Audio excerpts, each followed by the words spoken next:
Hello students, पिछली class में मैंने आपको पढ़ाया था हाइगेंस के द्वितीयक तरंगिका या द्वितीयक तरंगिकाओं के आधार पर परावर्तन की व्याख्या और हाइगेंस के द्वितीयक तरंगिकाओं के आधार पर अपवर्तन की व्याख्या। मैंने आपको ये भी बताया था कि जो हम लोग ये दूसरा लेसन पढ़ रहे हैं तरंग प्रकाशिकी, इसमें हमको साइड बुक से 4 चैप्टर मिलेंगे।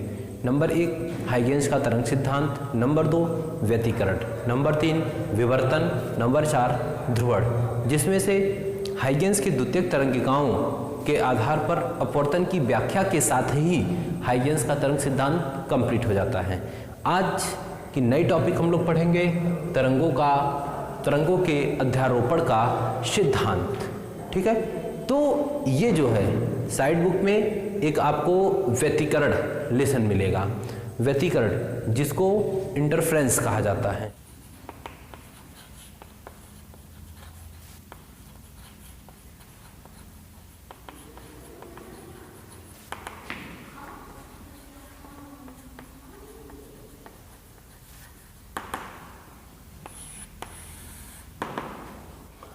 कहा जाता है कि जब किसी माध्यम में 2 या 2 से अधिक प्रगामी तरंगें संचरित होती हैं तो किसी कण द्वारा किसी समय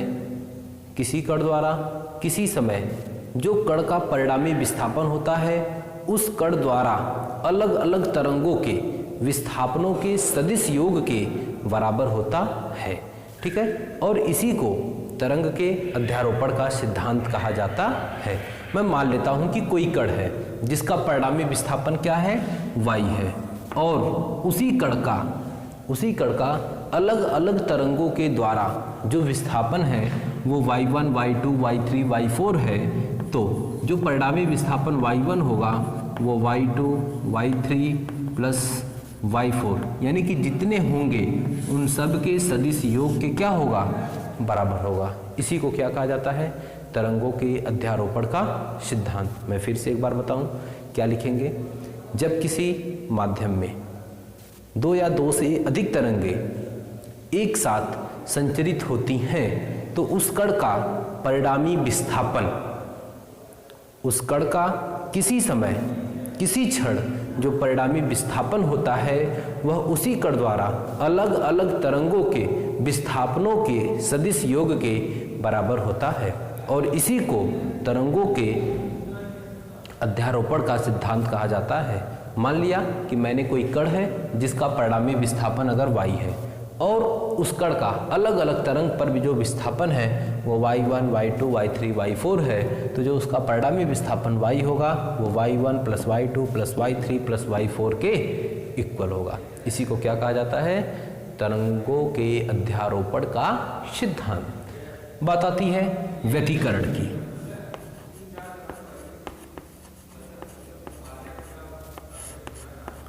व्यतिकरण जिसको हम लोग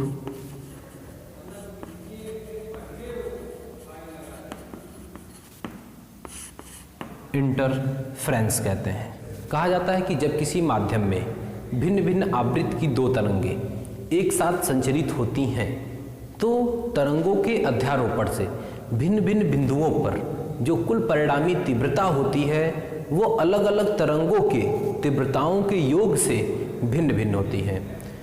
कुछ बिंदुओं पर जो तीव्रता होती है वो अधिकतम होती है और कुछ बिंदुओं पर जो तीव्रता होती है वो न्यूनतम होती है। तरंगों की जो यही घटना होती है उसी को व्यतिकरण कहा जाता है। मैं फिर से बताऊं आपको, क्या लिखेंगे, व्यतिकरण इंटरफ्रेंस कहा जाता है कि जब किसी माध्यम में समान आवृत्ति की 2 तरंगें एक साथ संचरित होती हैं तो तरंगों के अध्यारोपण से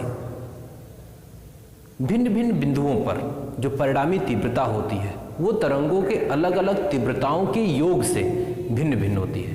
किसी बिंदु पर तीव्रता अधिकतम होती है तो किसी बिंदु पर तीव्रता न्यूनतम होती है। तरंगों की जो यही घटना होती है व्यतिकरण कहलाती है। ठीक है, कहने का मतलब अगर समान माध्यम है उसमें 2 तरंगें एक साथ आके चली गई, तो अगर 2 तरंगें एक साथ आगे जाती हैं तो किसी बिंदु पर अगर आप कुल तीव्रता निकालते हैं तो जो उसकी टोटल तीव्रता आएगी जो टोटल तीव्रता होगी वो दोनों तरंगों के अलग अलग तीव्रताओं के योग से भिन्न होगी। वो अधिकतम भी हो सकती है और न्यूनतम भी हो सकती है। तरंगों की जो यही घटना है, यही क्या कहलाती है? व्यतिकरण कहलाती है। ठीक है। अब इसी व्यतिकरण में दो व्यतिकरण पढ़े जाते हैं, एक समपोषी व्यतिकरण और एक विनाशी व्यतिकरण।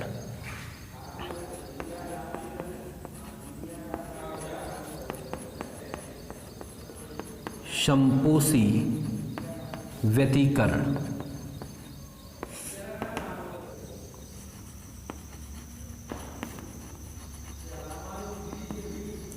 Constructive interference.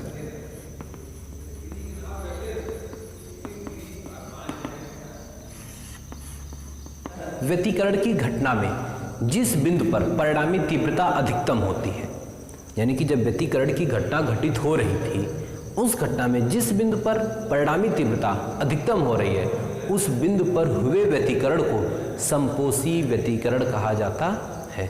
नंबर 2 पढ़ा जाता है विनाशीय व्यतिकरण। विनाशीय व्यतिकरण डिस्ट्रक्टिव इंटरफ्रेंस।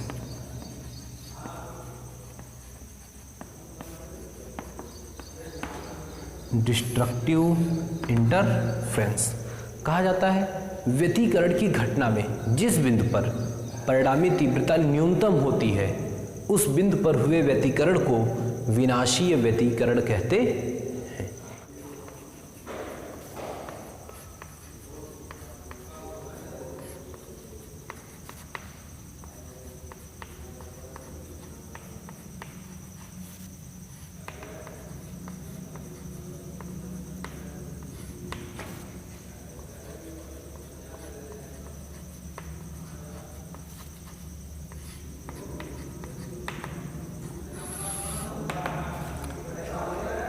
अगली टॉपिक होगी व्यतिकरण में परिणामी तीव्रता का व्यंजक।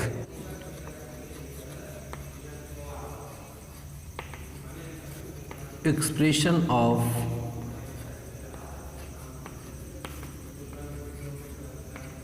Resultant intensity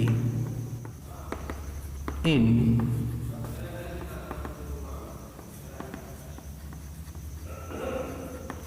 interference.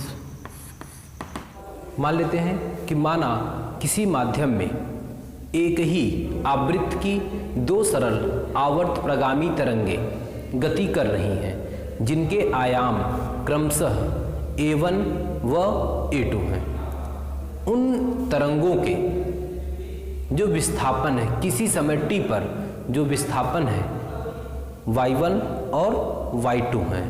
ठीक है, y1 और y2 है, और उन तरंगों के बीच का जो कालांतर है वो फाई है। फाई है तो विस्थापन लिखा किया जा सकता है। तो पहले मैं मानने वाली बात लिख देता हूं कि माना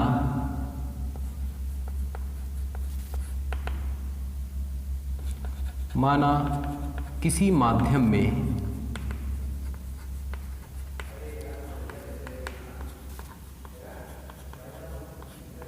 समान आवृत्ति की दो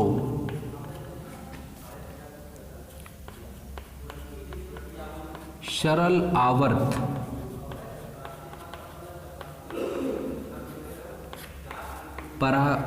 प्रगामी गति कर रही हैं,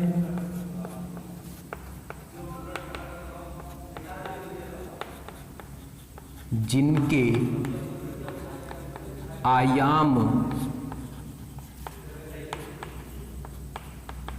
क्रमशः A1 व A2 है। किसी समय t पर तरंगों के विस्थापन y1 व y2 है तथा तरंगों के बीच कलांतर फाई है, तो y1 बराबर लिखा जाता है A1 साइन ओमेगा टी, और मैं अगर y2 लिखूं, y2 बराबर A2 sine omega T plus five. इसे मैं समीकरण 1 मान लेता हूं और इसे मैं समीकरण 2 मान लेता हूं। तो कुल विस्थापन कितना हो जाएगा? कुल विस्थापन लिखा जा सकता है y बराबर y1 प्लस y2। तो y बराबर y1 का मतलब A1 साइन ओमेगा टी, और ये प्लस y2 की वैल्यू आ जाएगी A2 sine omega T plus five. चलिए सर इसी को हम लोग सॉल्व करते हैं। ये हो जाएगा A1 sine omega T plus A2 को मैं बाहर ही रखता हूँ, अंदर देखा जाए अगर ये जो sign omega T plus five है, त्रिकोणमिति में हम लोगों ने साइन ए प्लस बी का फार्मूला पढ़ रखा होगा। Sign omega T plus five को साइन ए प्लस बी के फार्मूले से ब्रेक करते हैं। इसको लिखा जा सकता है sine omega T cos five plus cos omega t sine five. मैं पुनः आपको एक बार बताऊं कि साइन ए प्लस बी के फार्मूले से जब आप इसको ब्रेक करेंगे तो लिखा जाता है sine A cos B plus cos A sine B. तो साइन ए का मतलब sine omega T, cos B का मतलब cos five, plus cos A cos omega T plus cos A sine A cos B plus cos A sine B. तो cos omega T और sine B का मतलब sign five हो गया। ठीक, अब हम लोग अंदर मल्टीप्लाई कर लेते हैं जो भी चीज़ें हैं। ये हो जाएगा A1 sine omega T plus अंदर मल्टीप्लाई करते हैं, ये हो जाएगा A2 sine omega T cos five plus A2 cos omega t sine five. अब जरा इधर देखा जाए, इनको देखिएगा A1 sine omega T plus A2 sine omega T cos five में साइन ओमेगा टी कॉमन दिख रहा है, इसको हम लोग बाहर कर लेते हैं। तो ये हो जाएगा साइन ओमेगा टी को हम जब कॉमन कर लेंगे तो ये बच जाएगा A1 plus A2 cos five, यही बचेगा। साइन ओमेगा टी को मैंने बाहर कर लिया, यहाँ से बच गया A1 और ये plus A2 sine omega T गया बाहर कॉस फाइव, और ये plus A2 cos omega t sine five. ठीक है, कॉमन करने के बाद यही पद हम लोगों का बचेगा। चलिए अब यहाँ पर हम लोग मान लेते हैं पुनः, क्या मानेंगे? A1 plus A2 cos five, A1 plus A2 cos five equal to, इसको मान लेते हैं A कॉस थीटा, और यहाँ से इसमें तो मैंने इसको मान लिया, अब यहाँ से मान लेते हैं इसको A2 साइन फाइव को, A2 साइन फाइव को मान लेते हैं A साइन थीटा। ठीक है, जब आप इसको मान लेंगे, इसको मैं मान लेता हूँ समीकरण 3 और इसे मान लेता हूँ समीकरण 4। समीकरण 3 व 4 का वर्ग करके जोड़ने पर, जब आप इसे जोड़ेंगे तो जरा देखिए आएगा क्या? A1 प्लस A2 चलिए जाने दीजिए। इसमें करते क्या है कि सबसे पहले इधर का वर्क कर लेते हैं। चलिए वर्क करके जोड़ने पर ये हो जाएगा a1 plus a2 cos phi, a1 plus a2 cos phi का होल स्क्वायर और प्लस a2 साइन फाई का होल स्क्वायर। ये बराबर होगा किसके, a square cos square theta plus a square sine square theta के। यहाँ ब्रेक करते हैं ये a1 square plus a2 square cos square phi plus 2a1 a2 cos phi और ये प्लस a2 इसका स्क्वायर करेंगे तो a2 square sine square phi ये इक्वल टू, यहाँ से मैं a स्क्वायर कॉमन कर लेता हूँ, बचेगा क्या cos square theta plus sine square theta. मैं इन दोनों को एक साथ कर लेता हूँ,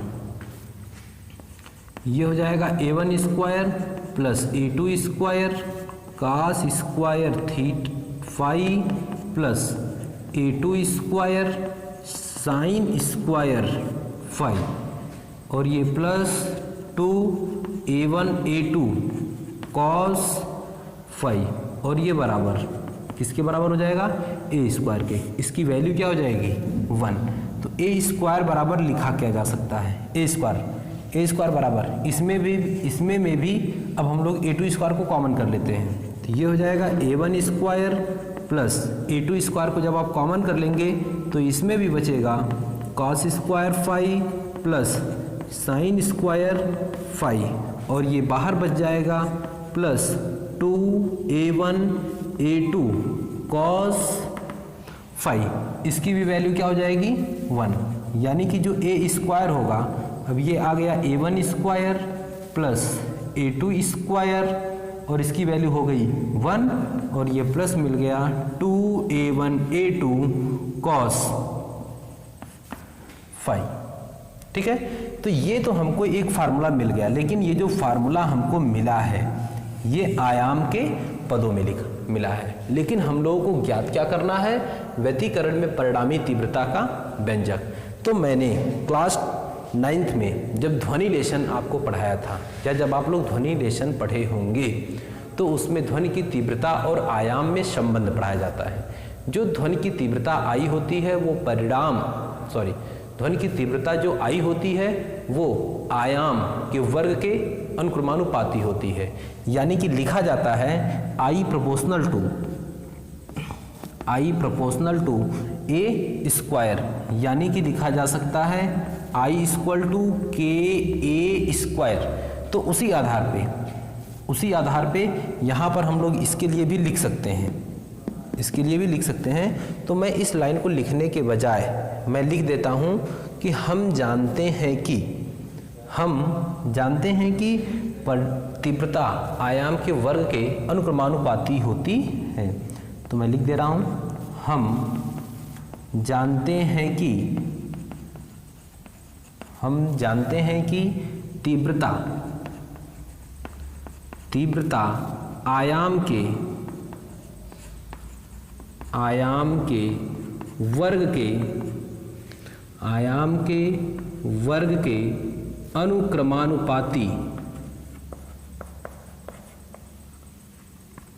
अनुक्रमानुपाती होती है। अगर उस हिसाब से देखा जाए तो कि इसको हम लोग गणितीय फॉर्म में लिख सकते हैं I is directly proportional to a square. अगर मैं प्रोपोर्शनल हटाऊं तो कोई कांस्टेंट मिलेगा के ए स्क्वायर। ठीक है, ये I इक्वल टू मिल गया। ठीक है, अब जरा देखा जाए अगर I इक्वल टू के ए स्क्वायर है तो I1 इक्वल टू लिखा जा सकता है के ए1 स्क्वायर। भाई अब मैंने परिणामी तीव्रता को कैपिटल ए से माना तो कैपिटल ए के लिए लिख लिया, और जो प्रयोग हुआ है उसमें आयाम a1 a2 के लिए मैंने a1 a2 के लिए, तो I1 इक्वल टू के ए1 स्क्वायर और I2 इक्वल टू के ए2 स्क्वायर। तो हम लोग लिख क्या सकते हैं वहाँ से जो a स्क्वायर है, a स्क्वायर जो है तो लिखा जा सकता है I इक्वल टू जो A1 स्क्वायर है उसके लिए I1 plus I2 plus 2 under root I1 I2 2 under root I1 I2 और cos फाई। यही क्या हो जाएगा, व्यतिकरण के लिए परिणामी तीव्रता का व्यंजक। ठीक है, जो किस पर डिपेंड कर रहा है, फाई पर डिपेंड करता है। ठीक है, तो इस तरीके से हम लोग क्या ज्ञात कर लेंगे, व्यतिकरण में परिणामी तीव्रता का व्यंजक। ओके, सो स्टूडेंट्स इसे आप नोट कर लीजिए। अभी भी ये पूरा कंप्लीट नहीं हुआ है, इसके आगे की बातें, इसमें जो पथांतर होता है, जो कलांतर होता है, उनके बीच संबंध क्या होता है, तीव्रता अधिकतम कब होती है, तीव्रता न्यूनतम कब होती है, इसके बाद वाले लेक्चर में हम लोग पता करेंगे। ओके, सो स्टूडेंट्स आज की क्लास में इतना ही, बाकी सारी चीज़ें हम लोग अगली क्लास में पढ़ेंगे। इसके लिए आपको बहुत बहुत धन्यवाद। Thank you.